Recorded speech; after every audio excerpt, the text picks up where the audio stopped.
Buenas tardes, ¿cómo les va? Bienvenidos a mi casa. Soy Guillermo Arduino. Esto es Encuentro Digital CNN. Tenemos una oportunidad de las pocas que hay, porque las entrevistas de televisión en general duran 5 o 7 minutos y cuando hay temas complicados tenemos que ahondar un poco más. Para lo cual, y debido a la polarización existente a nivel político, no solo globalmente, pero especialmente en Estados Unidos por lo que está pasando ahora, les voy a pedir que presten atención y que traten de tener un ojo crítico, aunque imparcial, que eso es lo que hacemos nosotros los periodistas constantemente. Y ahí se puede abrir el debate para el tema de fake news o no fake news, y quién lo hace y quién no lo hace, pero tenemos que confiar entre receptor y emisor, ¿no es cierto?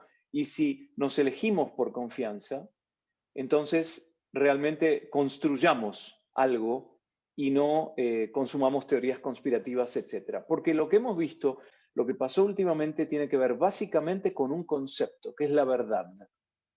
La verdad es única, no hay verdades alternativas, pero hay quienes creen una verdad alternativa. Entonces hay que escaparse de eso, ¿no? Y siempre cuando hay una situación de contexto tan complicada como la que estamos viviendo ahora, la gente busca a un líder, los ojos van a ese líder. Por lo tanto, se necesita un líder ético, moral, etcétera, etcétera. En Estados Unidos se cuestiona la moralidad y la ética y la capacidad del presidente Donald Trump con este juicio político por segunda vez que fue aprobado por la Cámara de Representantes y ahora tiene que ir al Senado. Y es el Senado quien se debe pronunciar. Primero recibimos a nuestro invitado de hoy, que es el doctor Manuel Retureta, de Retureta y Vassem, una compañía de abogados. ¿Cómo le va, doctor? Muy bien, Guillermo, muchas gracias por estar. Cuando digo yo que es el Senado el que debe decidir, ¿se debe pronunciar si el presidente es inocente o culpable o no es la entidad que se pronuncia y emite un veredicto? No exactamente la identidad. Lo que hace la Cámara de Representantes es acusar, y eso fue lo que ocurrió ayer.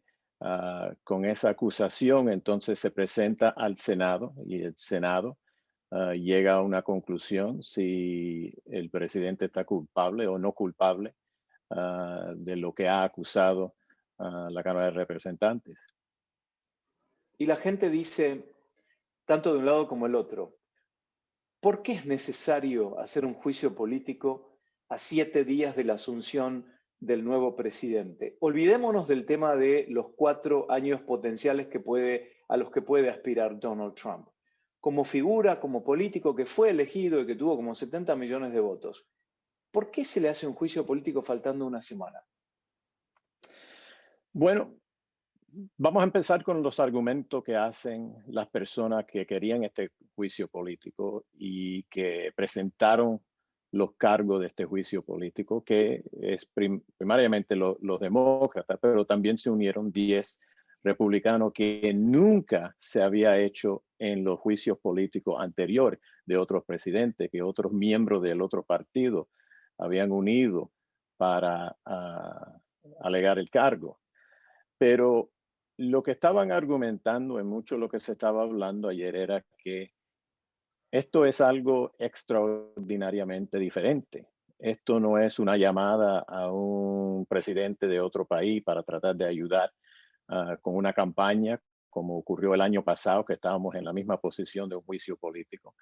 Esto fue un ataque en el centro de la democracia de los Estados Unidos, el Capitolio.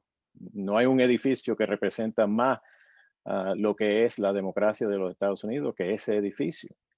Y como ellos argumentaban, si no lo hacemos en este momento, ¿cuándo lo hacemos? Y si no lo hacemos solamente por lo que ocurrió, pero tomamos en consideración que, bueno, va a salir en 7 días o va a terminar en tanto tiempo, pues entonces no están haciendo el trabajo que el juramento que ellos tomaron cuando entraron en su oficina pide. Tienen que proteger la Constitución, tienen que proteger la democracia de los Estados Unidos. Y, como argumentaban ellos, eso no importa si le falta un minuto de la presidencia o un día o una semana. Tenían que hacer lo que ellos pensaban que era lo correcto. Yo creo que ayer se vio además un display, una manifestación de la política en su máxima expresión. En forma directa o indirecta, el presidente Donald Trump convocó a esa marcha al Capitolio. Hay gente que se tomó aviones respondiendo a ese pedido, se subieron en distintas ciudades del país y acudieron. Algunos tuvieron una acción violenta, otros complicente, otros sin saber qué era lo que estaba pasando dentro del Capitolio, porque era una presencia bastante importante de gente. El presidente Donald Trump se vio en un video que grabó el propio hijo, que estaba mirando esa situación después de haberlos convocado, después de haber dicho que iba a participar con ellos, pero él no marchó con ellos, los dejó solos. Y pasó todo lo que pasó. El presidente insiste en que le robaron las elecciones, dice que quiere paz, pero días después sale al aire y dice que esas personas no representan los valores del país. Es decir, se empieza a distanciar de esa misma gente que acudió a un llamado de él. Para mí eso es política pura. En su momento los convoca y después se retira y los deja solos. Ese grupo se estará reduciendo a nivel presencia política en el país. Los que apoyan al presidente Donald Trump se estará reduciendo porque en definitiva eso es lo que importa en el futuro, si la verdad la mayoría de la población o no va a apoyarlo o no va a apoyar a alguien que estimuló este acto de insurgencia. Que se vaya a reducir, no sabemos en este momento. Tenemos más miembros de la Guardia Nacional ahora dentro y alrededor del Capitolio de los Estados Unidos que tenemos en Afganistán. Tenemos las instituciones de este gobierno, la Corte Suprema, el Capitolio, los edificios al lado del Capitolio, detrás de una cerca de 7 pies. Hay cuadras y cuadras que separan la población de la ciudad con los edificios de la democracia. La lástima es que ocurrió eso, y déjame regresar a lo que había dicho al principio. La razón que estaba esa demostración ese día en donde el presidente habló era porque el Congreso estaba haciendo el paso constitucional. Y no era que el Congreso y los miembros de la Cámara de Representantes estaban hablando ahí y que queremos stop the steal, parar el robar y queremos contar esto. Era que el Congreso estaba haciendo dos cosas muy fáciles. Recibiendo los sobres de los 50 estados, que los 50 estados habían certificado y habían mandado a Washington con los votos de los electores para la presidencia. Y estaban abriendo esos sobres y contando. Eso es el corazón de la democracia. Así que no era una demostración para tratar de convencer al Congreso de cambiar la ley. No es una demostración como siempre tenemos en Washington, que queremos más dinero para educación o queremos que la Corte Suprema haga una decisión sobre el aborto, algo así. No, era que estamos aquí para tratar de convencer algo que ya se había determinado, algo que los estados ya habían llegado a una conclusión. Y por eso las palabras que se estaban hablando en ese día tenían tan peligro. Pero lo que mencionaste en esa pregunta también es, había un momento cuando se sabía lo que estaba pasando. Había un momento cuando los representantes de los ciudadanos estaban llamando para la ayuda y el presidente no tomó acción. Y lo que estaba haciendo era mirando la televisión, de lo que se está reportando, de lo que se ve en video. Cuando en ese momento se podía haber montado en la cuenta de Twitter para decir, para, lo que están haciendo está equivocado, párenlo, todo. Y no lo hizo.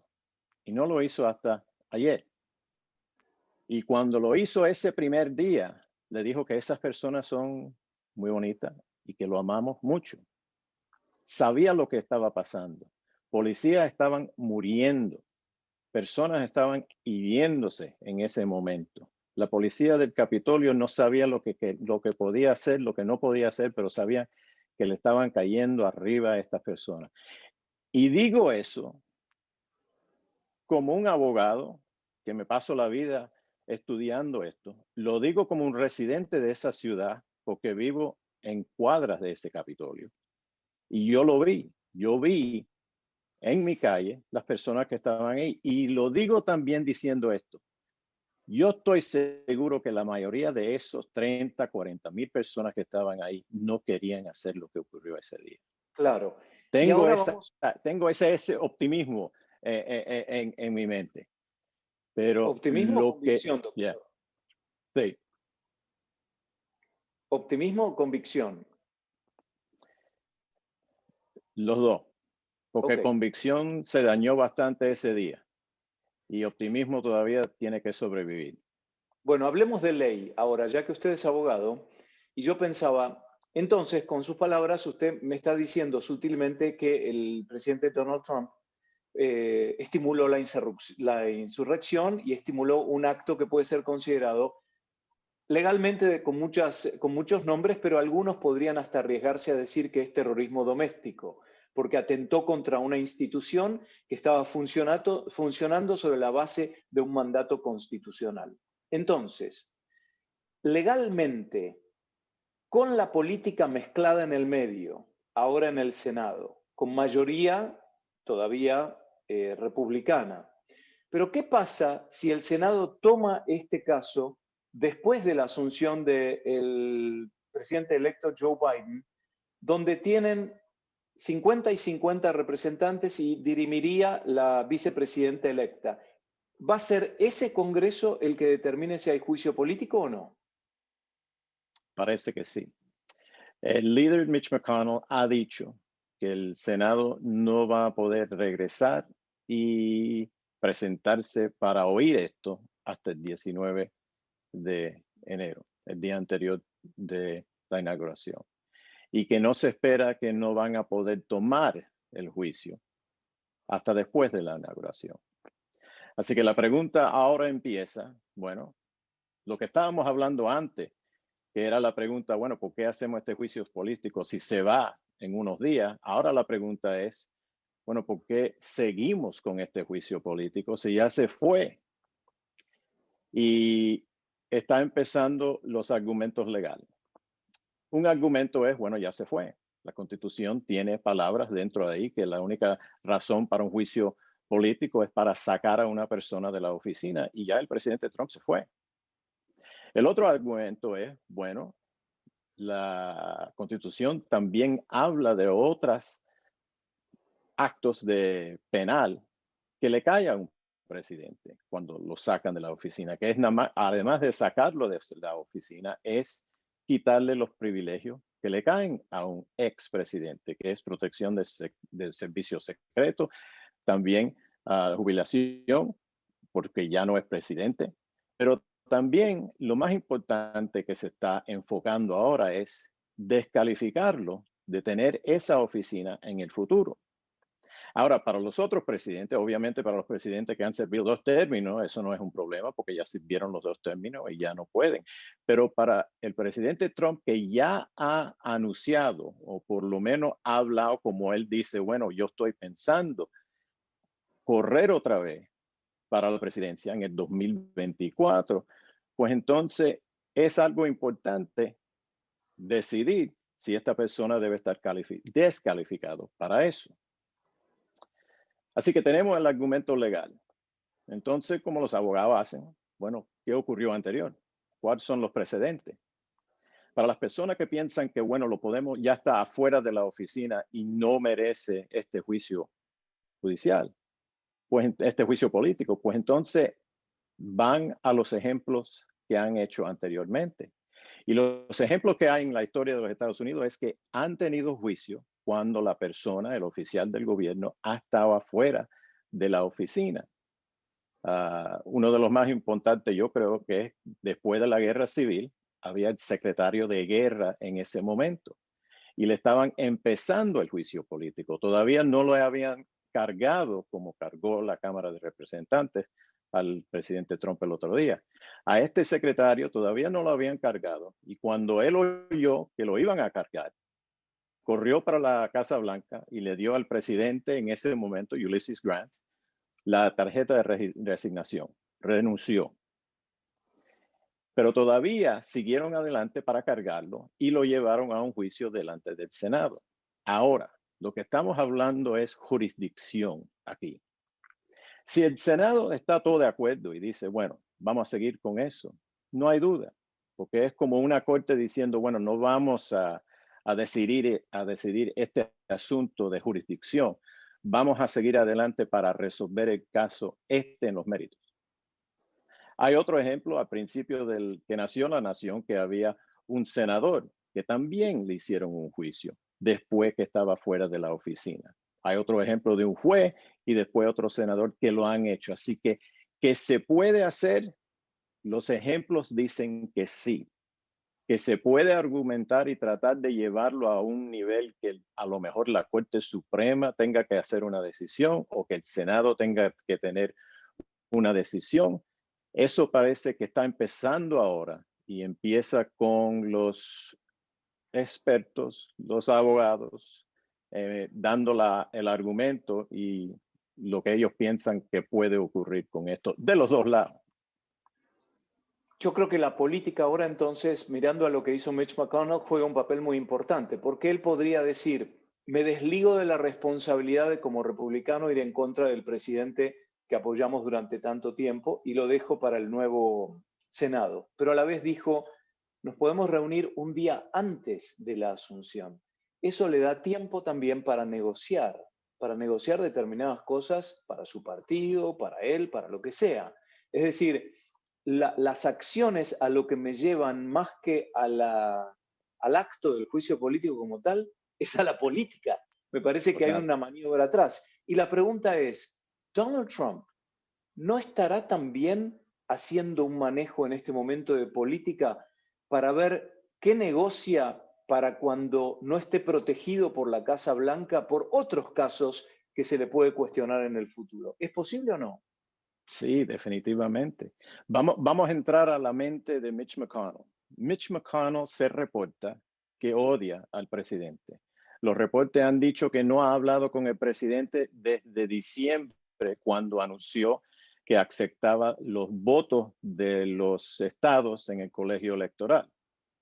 Mitch McConnell puede decir, vamos a hacer este juicio político, que lo hacemos el día anterior, que lo hacemos el día de la inauguración, que lo hacemos el día después, porque sé que cuando hacemos esto y yo tiro el soporte que yo tengo con los republicanos, podemos incluir la descalificación para la oficina en el futuro y ya el republicano Mitch McConnell dice, no nos tenemos que preocupar de Donald Trump, del trumpismo, de las personas que viven con él y quieren que él diga lo que ellos quieran hacer.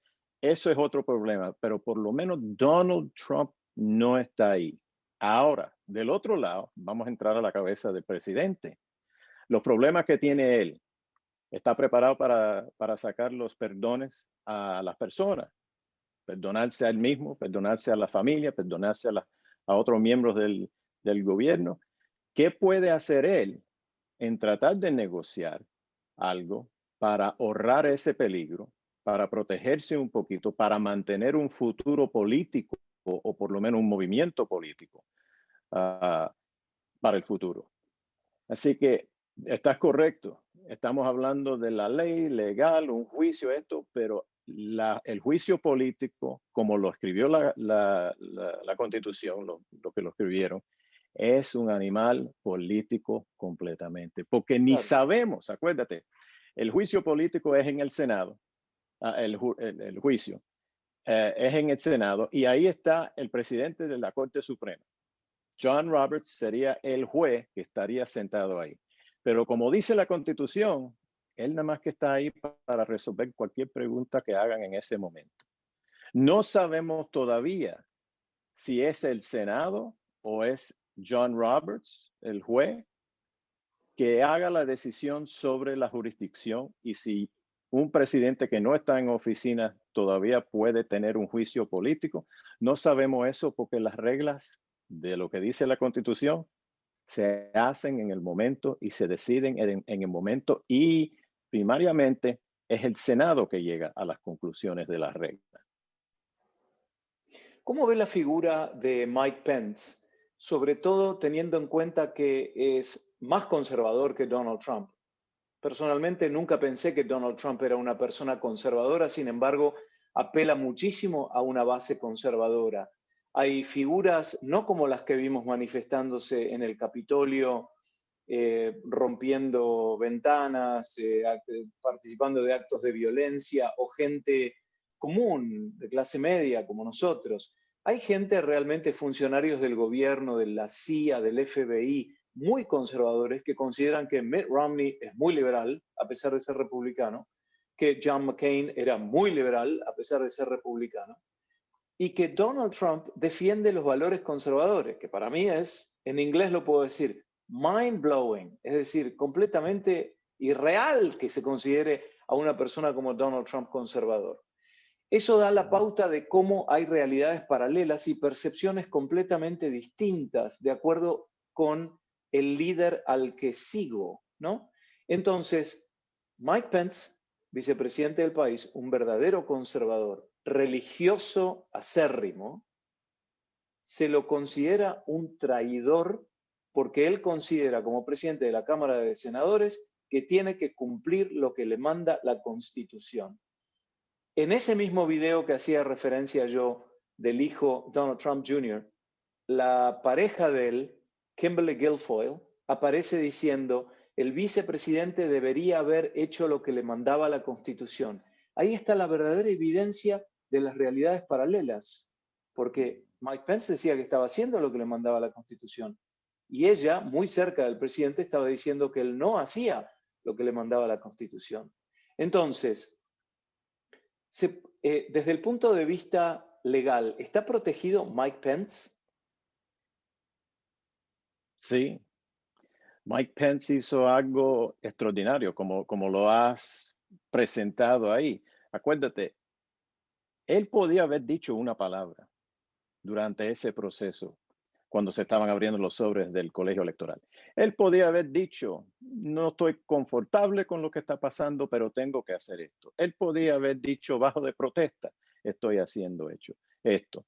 Él podía haber dicho algo para por lo menos mandarle un mensaje a la base del presidente, para mandarle un mensaje al presidente que todavía estoy contigo.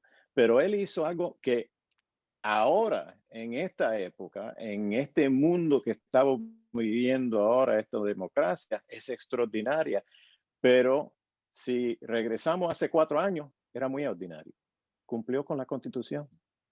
Cumplió con la Constitución como el vicepresidente Al Gore en el 2001, que perdió la elección a George W. Bush por una elección en la Florida que tenían como 600 votos de diferencia y él todavía podía haber hecho una apelación a la Corte Suprema.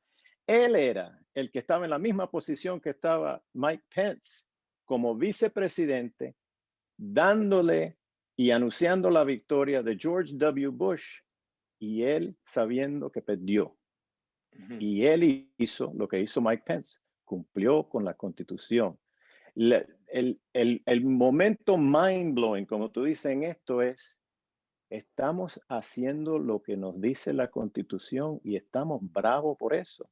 Y estamos siguiendo a alguien que está diciendo, olvídate de la Constitución. La Constitución es Trump, porque eso es lo que estaba pasando. Quiero Claro. que cambien los votos. Quiero que hagan lo que yo quiero en este momento. Bueno, Mike Pence dijo, no lo puedo hacer porque la Constitución me dice algo diferente. Y por eso la mancha que lleva lo que ocurrió en el Capitolio era porque eso ocurrió cuando se estaba haciendo un proceso constitucional. Tan Claro. sencillo que eso. Y fíjense, doctor, que además a Mike Pence lo consideran traidor. A partir de eso, Ujú. las propias filas internas de los seguidores fanáticos del presidente Donald Trump. Y quiero agregar algo. Alguien puede decir, bueno, tu comentario de Kimberly Guilfoyle es superficial porque ella es simplemente la novia del hijo del presidente. No, ella es una ex fiscal por el estado de California. Es decir, conoce la ley, es abogada y está diciendo que el vicepresidente no está cumpliendo con el mandato constitucional. Por eso hablo de las realidades paralelas y del fanatismo, ¿no? Y ahora le quiero hacer la pregunta tal vez final y creo que más importante de todo esto.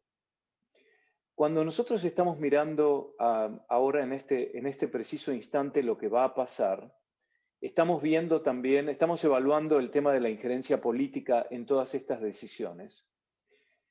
La forma constitucional de Estados Unidos, como de muchos otros países, es un sistema de gobierno que está compuesto por tres poderes. El poder ejecutivo, que es el presidente y su gabinete, incluyendo el vicepresidente. El poder legislativo, que son las cámaras del Congreso. Y el poder judicial, que son los jueces en varias instancias. Si lo que cuestiona el equipo del presidente Donald Trump es la veracidad o la legalidad de las elecciones, se le ha presentado a decenas de jueces que no han dado lugar a esas denuncias porque consideraban que no tenían evidencia suficiente. Si el Poder Judicial, que es independiente en un país como este, se pronuncia de esa forma y pasa lo que pasó en el Capitolio, ¿cómo podemos asegurarnos que a partir del 20 de enero no tenemos casos de terrorismo doméstico por una cuestión de creencia, cuando en verdad existe un sistema? Es el mismo sistema que usted recién explicaba, que Al Gore lo declaró a George W. Bush ganador frente a Al Gore, y ahora está declarando que no va a mirar ninguna evidencia porque no la hay. Entonces, ¿qué nos dice de la estabilidad institucional de Estados Unidos? La institución del gobierno americano es fuerte y lo digo por una sencilla razón. La rama judicial se paró. Cuando había los representantes que estaban hablando de fake news y la elección falsa, bueno, eso se presentó a jueces que apuntó Trump, jueces que son conservativos en sus decisiones, que pueden analizar, pero 60 o más casos entraron delante de jueces y no llegaron a nada. Y digo eso porque podían haber llegado por lo menos al principio, que es vamos a tener lo que se llama un fact-finding proceso. Vamos a tener una audiencia sobre los hechos, de tomar testimonio, pero ni llegaron a eso. Así que la rama judicial está fuerte, el gobierno está fuerte. El problema que estás identificando es la confianza que los ciudadanos, o por lo menos esas personas que que están soportando a Trump, y su movimiento, porque es un movimiento, y digo también porque es nada más que el movimiento de él.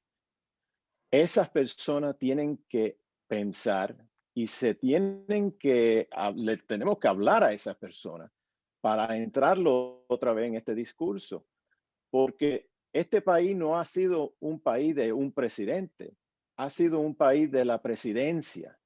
Este país ha sido de la constitucionalidad y este país ha sido de ganar y perder y seguir adelante. No debemos decir, como estas personas se están quejando, que no nos importamos de esas personas que están detrás de él, que nunca lo han respetado y esto y lo otro. No, respetamos, pero tenemos que empezar con una base y eso es, tenemos un país, tenemos una constitución. Todavía personas en otros países dicen, yo quiero ir a los Estados Unidos, pero tenemos que seguir adelante con eso y entender que no estamos aquí para Trump, porque Trump nada más que está aquí para Trump. Si no hemos llegado a esa conclusión después de estos 4 años, no sé qué más necesitamos. Pero que esas personas estén buscando algo más en el país, vamos a empezar, vamos a oírlo, vamos a hablarlo, porque ese es el futuro aquí. Y va a ser un futuro que va a tomar un poquito de tiempo, porque hemos visto lo que ocurrió. Yo creo que la palabra, la dije al principio, ¿no? Es liderazgo. Lo que diría es que obviamente Joe Biden no va a poder liderar solo a nivel social, va a requerir también de un liderazgo sensato por parte de otras figuras significativas en una comunidad. Por ejemplo, pastores, sacerdotes y hasta, me atrevo a decir, padres de familia, educadores. Toda esa gente va a tener que curar las heridas de a poco de esa gran intervención que fue el día 6 de enero, que produjo esa herida tan profunda, y ahora hay que curarla, pero una persona sola no lo puede hacer y eso requiere sin duda de liderazgo interdisciplinario, hasta en casa, y un compromiso con la verdad, como decía, otra palabra que decía al principio, ¿no? La verdad, que es lo que buscamos nosotros los periodistas, y hoy en día recibimos los cachetazos por teorías conspirativas, los empujones físicos literales que yo he recibido cuando me identificaron con el micrófono de CNN en lugares diciéndome fake news y empujándome, simplemente porque estamos buscando la verdad. Así que de eso se tratará y lo convocaremos nuevamente, doctor, como para que nos ayude a entender este proceso legal complicado, aunque teñido de política también. Muchísimas gracias. Gracias a usted, Guillermo. Muchas gracias. El doctor Manuel Retureta, de Retureta y Bassem, firma de abogados en Washington, D.C. Y yo soy Guillermo Arduino desde mi casa en la ciudad de Atlanta, tratando de ayudar a pensar a quienes nos siguen para que tomen y saquen sus propias conclusiones. Hasta la próxima.